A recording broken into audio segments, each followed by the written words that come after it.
पुगिसक्यो। ऊ त्यहाँ टिप्पर नजिकै ऊ त्यहाँ चाहिँ पानी ट्याङ्की छ। पानी इनार खनेको पाइप साइप सबै जोडिसक्यो। अब त्यहाँ पानी निकाल्नु मात्रै बाँकी छ। टिप्पर गइसक्यो माथि। अनि यता माथि चाहिँ ऊ माथि डाँडा काँडाहरू छ मजाले। यता घरहरू छ, चोर छ। यहाँ चाहिँ बल खेल्छ बेलुका बेलुका बाबुहरू आएर चट्ट लाएर चाहिने जोमा। अनि यो पानीको पाइप भइहाल्यो।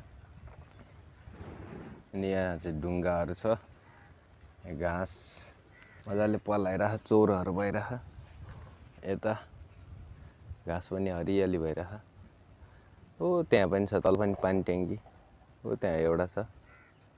अनि यहाँ चाहिँ बाख्रा चरिरह मजाले। ऊ पर चाहिँ सिमेन्ट फ्याक्ट्री, हेटौडा बजार, हेटौडाको सिमेन्ट फ्याक्ट्री हेर्न सक्नुहुन्छ। वहाँ पर चाहिँ सिमेन्ट फ्याक्ट्री छ। त्यो फ्याक्ट्री चलिरह अहिले पनि मजाले। र उता जङ्गलहरू छ।